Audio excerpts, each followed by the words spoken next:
जय हिंद दोस्तों, मां भारती को मेरा कोटि कोटि प्रणाम। माय डियर फ्रेंड्स, बांग्लादेश में जो तख्ता पलट हुआ उसके बीते 3 से 4 दिन हो गए। नई सरकार भी बन गई, इंटरिम गवर्नमेंट। मोहम्मद यूनुस उसके एक केयर टेकर भी बन गए, मतलब एक प्रधानमंत्री कह लीजिए या हेड कह लीजिए, जो कह लीजिए वो बन गए।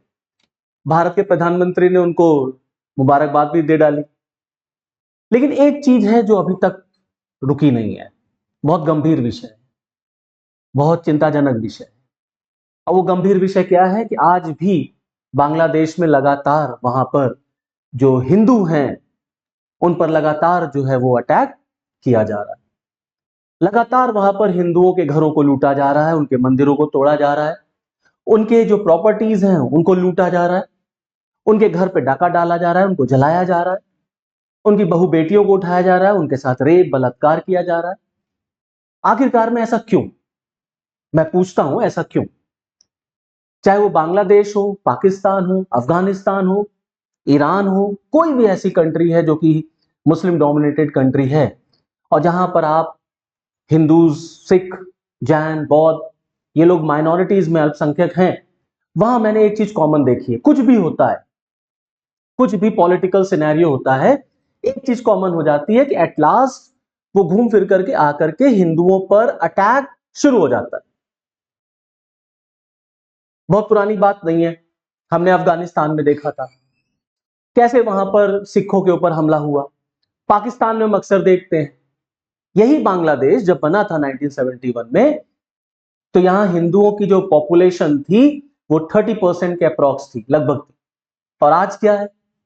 आज 8% से भी कम है, 8% से भी कम है।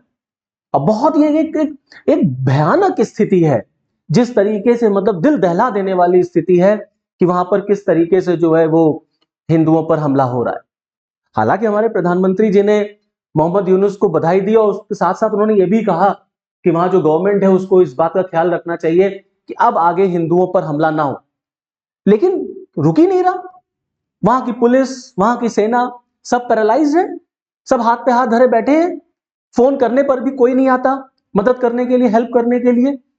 और दुनिया, आप देखिए, इंटरनेशनल कम्युनिटी में भी हिम्मत नहीं है कि वो खुल करके इसकी आलोचना कर पाए कि हाँ भाई देखो हिंदुओं के ऊपर क्या हमला हो रहा है, क्यों हमला हो रहा है, इतना क्या कसूर है उनका, क्यों मारा जा रहा है।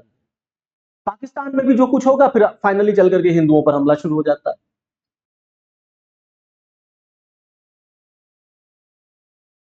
इंटरनेशनल न्यूज़पेपर में, न्यूयॉर्क में, न्यूयॉर्क टाइम्स में क्या छपा? हिम्मत नहीं है उनको ये कहने की कि वहां पर हिंदू, इनोसेंट हिंदुओं को मारा जा रहा है। क्या कह रहे हैं? Faces revenge attack. सारा आरोप हिंदुओं पे लगा दिया। रिवेंज अटैक है, रिवेंज अटैक। क्यों रिवेंज अटैक है भाई? क्योंकि वहां पर हिंदू शेख हसीना के सपोर्टर है, ऐसा आरोप लगाया। हिंदुओं को क्यों मारा पीटा जा रहा? क्योंकि भाई आपने शेख हसीना का समर्थन किया है। तो शेख हसीना का समर्थन किया है आपने, तो आप पर अटैक होगा, आपको मारा जाएगा। एक दिन ऐसा आ जाएगा ना कि बांग्लादेश में एक भी हिंदू नहीं बचेगा, अस्तित्व खत्म हो जाएगा। कितने हजारों लाखों हिंदू जो हैं वो भारत और बांग्लादेश के बॉर्डर पर आकर के जमा हो गए हैं और भारत सरकार से हाथ जोड़ रहे हैं, हाथ, लिटरली हाथ जोड़ रहे हैं, रो रहे हैं कि हमें ले लीजिए, हमें ले लीजिए, भारत में शरण दे दीजिए। क्योंकि ये एक दिन की बात नहीं है, अक्सर होता रहता है। तो कब तक हम मार खाएंगे? मार खाने के लिए पैदा हुए हैं क्या, या मार खाने के लिए जो है वहां रह रहे हैं? ये स्थिति है। फिर जब इसी लाइन को लेकर के इशू क्रिएट हुआ तो इसी अखबार ने देखिए चेंज कर दिया तुरंत। क्या चेंज किया, किस तरीके से? तो इन्होंने अपनी जो लाइन थी उसको बदल दी और उसको अब इन्होंने अटैक वर्ड यूज कर लिया। पहले रिवेंज जो है अटैक वर्ड यूज किया था, बाद में जब इशू क्रिएट हुआ तो अटैक वर्ड यूज हो गया, बस खत्म।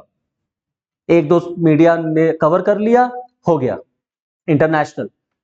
अब कोई नहीं, कहीं कोई आवाज नहीं उठेगी, किसी में हिम्मत नहीं है कि कोई कहे, चिल्लाए, आवाज उठाए। हिंदुओं के ऊपर किस तरीके से हमला हो रहा है, वहां के काउंसलर्स, हिंदू काउंसलर मार दिए जा रहे हैं, इस्कॉन मंदिर तोड़ दिया गया, लूट लिया गया। वहां पर एक फेमस हिंदू जो गायक है, जो सिंगर है, राहुल आनंद, क्यों मारा भाई इसको? क्योंकि ये हिंदू है, इसलिए मार दोगे? उसका घर जला दिया, 3,000 से ज्यादा उसके इंस्ट्रूमेंट तोड़ डाले जो उसी ने बनाए थे। ढाका ट्रिब्यून कहता है, फेमस न्यूज़पेपर है, कहता है आने वाले कई सालों के बाद ना बांग्लादेश में हिंदुओं का नामो निशान नहीं बचेगा, खत्म, कोई नहीं रहेगा। भाई 30 से लगभग लगभग 8 पे आ ही गए हैं, 8 से 0 हो जाएंगे, खत्म। ये स्थिति है हमारे पड़ोसी मुल्कों में, और अब इनमें से कोई नहीं बोलेगा। ये जो सो कॉल्ड सेकुलर नेता है ना, ये राहुल, ये अखिलेश, ये बंधु भाई साहब, अब नहीं कोई बोलेगा जय फिलिस्तीन, जय फिलिस्तीन, जय फिलिस्तीन, जय गाजा, जय गाजा। बहुत नारेबाजी हो रही थी, संसद में जय फिलिस्तीन के नारे लग गए, हाय गाजा, हाय गाजा, बहुत चिल्लाया जा रहा था। और अब सबके ताले बंद है, सबका मुंह बंद है, मुंह पे ताला लग गया है, सबका मुंह सिल गया, सबको सांप ने डस लिया है। अब कोई नहीं कुछ बोलेगा कि हिंदुओं को बचाना है, पड़ोसी मुल्क पे दबाव बनाए, जो हिंदू हैं वहां उनके बारे में बोले। जब सीए गवर्नमेंट लेके आई थी बड़ा विरोध कर रहे थे सीए का, अब नहीं, अब शांत है। गाजा पर अटैक हुआ, वहां ठीक है, दुनिया में कहीं पर भी किसी भी धर्म के लोग मारे जाएं वो ठीक नहीं है, चाहे वो हिंदू या मुस्लिम है, कोई हो, लेकिन एक बैलेंस अप्रोच होनी चाहिए। एक ही धर्म विशेष क्यों? दूसरे के ऊपर अगर अत्याचार हो रहा है तो वो अत्याचार नहीं है? उसके बारे में आपको नहीं बोलना चाहिए? तो यहां तो बिजी है ना, वक्फ प्रॉपर्टी को लेकर के लड़ाई चल रही है, तो उसमें बिजी है। तो बांग्लादेश में जो हो रहा है तो हमको क्या करना, वो तो उनके देश का मैटर है, हमें क्या मतलब, वहां मर रहे हैं हिंदू, हमें क्या लेना देना। तो ऐसे ही फिलिस्तीन का मैटर है, फिर ऐसे ईरान का मैटर होता है, ऐसे पाकिस्तान का मैटर होता है, तो हमको क्या लेना देना। तब काहे दर्द छलक जाता है, तब क्यों हाय तौबा मच जाती है।